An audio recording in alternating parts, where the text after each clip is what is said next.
Live. It's time now for the big picture. Let's welcome in the team from Charles Schwab, Joe Mazzola, head trading derivatives strategist, Charles Schwab, and Cooper Howard, director and fixed income strategist, Schwab Center for Financial Research.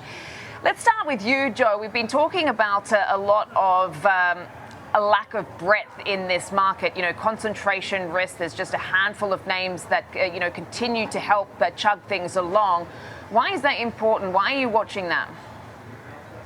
Well, I think it's important because on a day like today, where you have the S&P down 24, 25 points, it might not seem like there's much happening.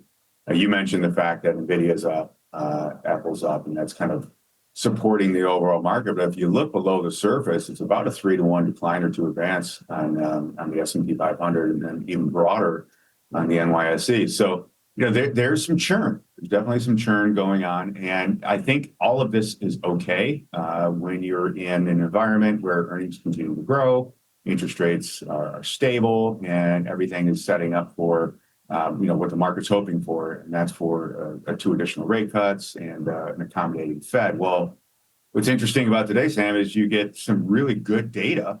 GDP beat, jobless claims came in below expectations, goods beat. These are positive signs for the economy. And what happens? You see the 10-year, rally up to about 4.18%. That's 18 basis points higher than where we were a week ago. And so now you're almost to a market where we're kind of we're not celebrating good news. If anything, we're looking at it as, hey, there's less rate cuts coming, and that might not be good for risk assets. So I think when you have that concentration risk like we do, and you get some numbers that surprise, and like I said, in this example, it's to the upside. Markets don't want that right now because they're looking for additional rate cuts, and you don't have enough strength below the surface to support it. Yeah, I want to bring Cooper in on that point, Joe, because, it seems like we're back to this sort of cliched mantra of, good news for the economy, bad news for the markets, because it might mean fewer rate cuts. Are we really at that point now? I wouldn't necessarily say, Sam, that we're at fewer rate cuts. Our team has been calling for 1 to 2 rate cuts this year, and I think that that's still the expectation. Even though we did get better than expected news on the economic front this morning, if we look at GDP is a very backwards-looking figure. It also was the second revision to the most recent number, so that's even more backwards-looking. So to me, a lot of, if you take kind of the whole picture of what's happening with the data this morning, it really shows that the economy continues to chug along. Things aren't falling off of a cliff as we might have originally maybe expected. And the labor market continues to remain resilient and fairly strong. You touched on this a little bit earlier with one of your previous guests, but we're really in this no hire, no fire labor market. And I think that that's just reconfirmed or reiterated by what we saw with jobless claims. They continued to move, or are choppy, but they are very low right now. If you look at initial unemployment claims, they tick down a little bit, so that's a positive sign, but they still remain elevated. And yes, then if we think back, like your previous guest was mentioning, we did get the labor market revision. So that overall shows that there's fewer jobs out there. Companies are adding less to their payroll than maybe originally expected. So to me, it's really this no hire, no fire confirmation that the economy does continue to chug along, albeit maybe a little bit on the slower side than originally expected. And Governor Myron was out this morning speaking to another network talking about restrictive monetary policy, that you don't want to wait too long because it could further impact the job market, but also interestingly saying that immigration is not a short-term story in his mind.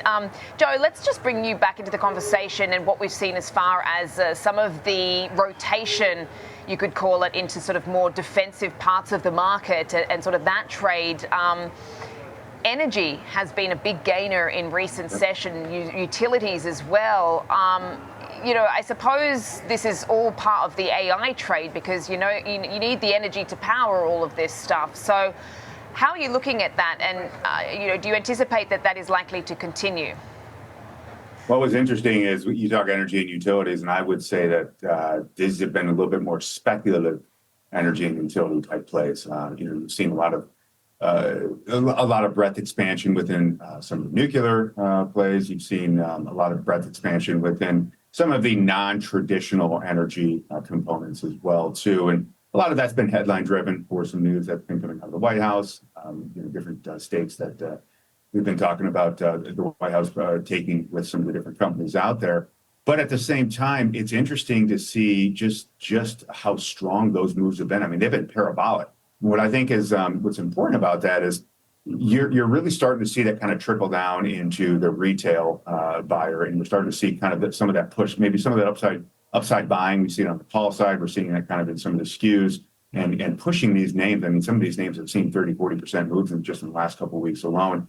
So I wouldn't necessarily look at it as a defensive play. I think it's a little bit more speculative at this point, and that's why you're probably starting to see some of those names roll over just because of the moves that they've had and the fact that we're still waiting for the fundamentals behind to really kind of show that there's earnings and earnings growth. I think a lot of it right now is just speculation on where things could be within the next couple of years.